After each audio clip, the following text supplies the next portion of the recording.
말씀과 함께하는 따뜻한 오늘 큐티온. 사울의 아들 이스보셋은 아브넬이 헤브론에서 죽었다 함을 듣고 손에 맥이 풀렸고 온 이스라엘이 놀라니라. 사울의 아들 이스보셋에게 군 지휘관 두 사람이 있으니 한 사람의 이름은 바나요 한 사람의 이름은 레갑이라. 베냐민 족속 브에롯 사람 림몬의 아들들이더라. 브에롯도 베냐민 지파에 속하였으니 일찍이 브에롯 사람들이 깃다임으로 도망하여 오늘까지 거기에 우거함이더라.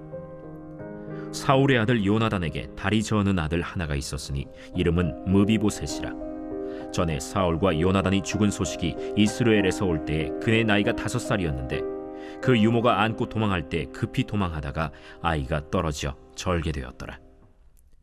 브에롯 사람 림몬의 아들 레갑과 바나가 길을 떠나 볕이 쬐을 때쯤에 이스보셋의 집에 이르니 마침 그가 침상에서 낮잠을 자는지라. 레갑과 그의 형제 바나가 밀을 가지러 온 채하고 집 가운데로 들어가서 그의 배를 찌르고 도망하였더라.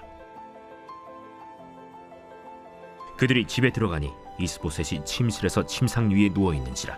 그를 쳐 죽이고 목을 베어 그의 머리를 가지고 밤새도록 아라바 길로 가 헤브론에 이르러 다윗 왕에게 이스보셋의 머리를 들이며 아뢰되, 왕의 생명을 헤아려 하던 원수 사울의 아들 이스보셋의 머리가 여기 있나이다. 여호와께서 오늘 우리 주 대신 왕의 원수를 사울과 그의 자손에게 갚으셨나이다. 다윗이 브에롯 사람 림몬의 아들 레갑과 그의 형제 바나에게 대답하여 그들에게 이르되, 내 생명을 여러 환난 가운데서 건지신 여호와께서 살아계심을 두고 맹세하노니 전에 사람이 내게 알리기를 보라 사울이 죽었다 하며 그가 좋은 소식을 전하는 줄로 생각하였어도 내가 그를 잡아 시글락에서 죽여서 그것을 그 소식을 전한 가품으로 삼았거든. 하물며 악인이 의인을 그의 집 침상 위에서 죽인 것이겠느냐. 그런즉 내가 악인의 피 흘린 죄를 너희에게 갚아서 너희를 이 땅에서 없이 하지 아니하겠느냐 하고 청년들에게 명령하매 곧 그들을 죽이고 수족을 베어 헤브론 못가에 매달고 이스보셋의 머리를 가져다가 헤브론에서 아브넬의 무덤에 매장하였더라. 4월 17일 말씀과 함께하는 따뜻한 오늘 큐티온 기도로 시작하겠습니다. 사랑과 은혜 하나님 감사합니다. 오늘 하루도 이제 말씀을 묵상할 수 있는 시간 허락해 주시니 감사합니다. 주님을 더욱더 사랑하며 주님을 더욱더 알아가는 시간 될 수 있도록 인도하여 주옵소서. 감사드리며 예수님의 이름으로 기도합니다. 아멘. 사무엘하 오늘 본문 4장은 마침내 사울 왕조가 막을 내리는 장면을 기록하고 있습니다. 일찍이 하나님은 사울과 그의 후손들을 버리실 것을 말씀하셨습니다. 하나님의 말씀에 불순종한 사울 때문이죠. 그러나 성경에서 보듯이 하나님께서는 사울을 버리겠다고 선언하신 후에도 사울은 오래도록 이스라엘의 왕으로 있었습니다. 그리고 사울을 대신해 하나님이 세우신 이스라엘의 왕 다윗은 사울에게 쫓겨다니며 고난과 고통 가운데 있었습니다. 그러한 모습을 볼 때 사울을 내리고 다윗을 이스라엘의 왕으로 세우겠다고 하신 하나님의 뜻은 성취되지 않는 것처럼 보이기도 합니다. 그런데 이제 사울의 아들 이스보셋이 죽음으로써 하나님의 말씀이 성취되었습니다. 때로 우리는 하나님의 약속이 바로 실현되어야 하고 계획하신 것은 바로 실행될 줄로 여기곤 합니다.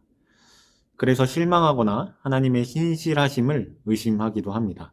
그러나 하나님의 계획과 생각은 우리의 계획이나 생각과는 다르며 한치의 오차도 없이 반드시 이루시는 분이라는 것을 확신하며 하나님의 뜻과 계획 가운데 순종하겠습니다. 기도하는 마음으로 하나님 앞으로 나아가는 저와 여러분들 되기를 축복합니다.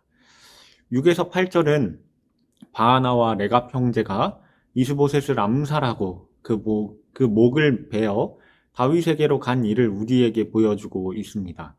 바하나와 레갑은 앞서서 아브넬이 죽고 나서 더 이상 사울 왕조가 유지되기 어렵다고 판단하자 사울의 아들 이스보셋을 죽이고 적대 관계였던 다윗에게 공적을 인정받아서 한자리를 차지하려고 했던 것이 아닌가 하는 인상을 우리에게 줍니다.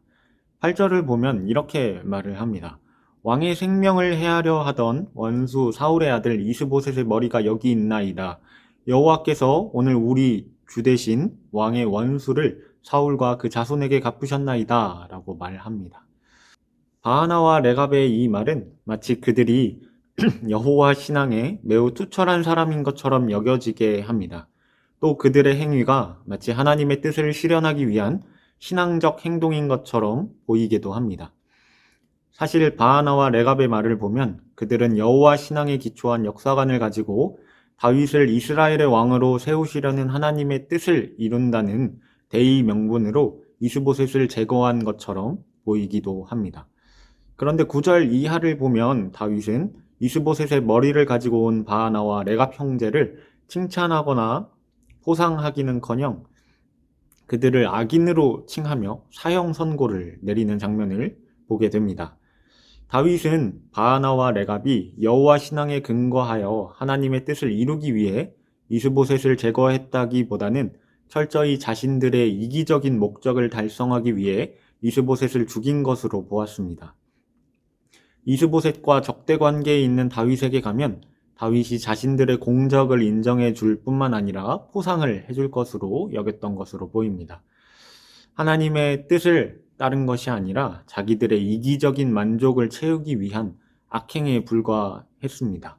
게다가 자신들의 행위가 선한 것임을 보이기 위해 하나님의 일하심으로 포장하기까지 합니다.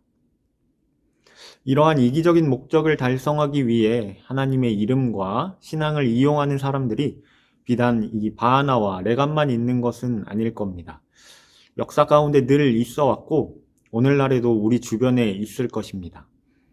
사회에서는 온갖 부도덕하고 악한 일을 저지르고도 주일에는 신실한 모습으로, 아주 거룩한 모습으로, 경건한 모습으로 예배를 드리거나 자신의 경제적인 야망을 위해 또 정치적인 야망을 위해 자신의 직분을 내세우는 사람도 있을 것입니다. 주여 나는 아니지요 하는 모습이 내 안에는 없는지 살펴보아야겠습니다. 나의 이기심과 만족을 위해 하나님과 신앙을 헛되이 이용하지 않도록 늘 깨어 기도함으로 영적 분별력을 키워나가는 우리 청년들 되기를 소망합니다. 12절은 다윗이 엄한 형벌로 바하나와 레갑을 처형한 장면입니다. 이와 같은 모습은 오늘날의 우리도 신앙의 경계로 삼아야 할 일입니다. 자기의 유익을 위해 남의 생명을 취하는 죄를 저지르고도 그것이 악행인 줄 모르는 영적 어두움이 나에게도 있지는 않은지 점검하기 바랍니다. 악행을 합리화하면서 하나님의 이름을 더럽히고 있지는 않은지, 악을 그럴듯하게 포장해 선인 것처럼 꾸며서 나 스스로를 속이고 이웃을 속이고 하나님을 속이지는 않는지 내 신앙의 모습이 어떠한지 점검해 보시기 바랍니다. 이곳저곳에서 우리는 여러 가지 사건, 사고들이 벌어지는 것들을 듣곤 합니다. 누가 음주를 하고 운전을 했다거나 아닌 척 발뺌하다가 거짓을 덮으려고 했다더라. 학창시절 폭행을 저지르고도 뉘우치기는커녕 오히려 떵떵거리며 살고 있더라 등 드라마보다 더 드라마 같은 현실의 이야기를 듣곤 합니다. 이렇게 크게 드러난 것만이 죄는 아닐 겁니다. 드러나지 않은 수많은 거짓들을 이 죄악됨을 갖고 하나님 앞으로 나아가는 여러분들 되시기 바랍니다. 하나님 앞에 회개합시다. 진심으로 회개하는 자를 하나님께서 싸매주시고 감싸주실 것입니다. 매일 바른 길을 걷기 위해 하나님께 우리의 시선을 고정시키면서 나아가는 모든 청년들 되기를 소망합니다. 묵상 질문입니다. 어떤 사람의 악행이 나에게 유익을 가져다 주는 경우에 나는 그 일을 어떻게 받아들일 수 있을까요? 함께 기도하겠습니다.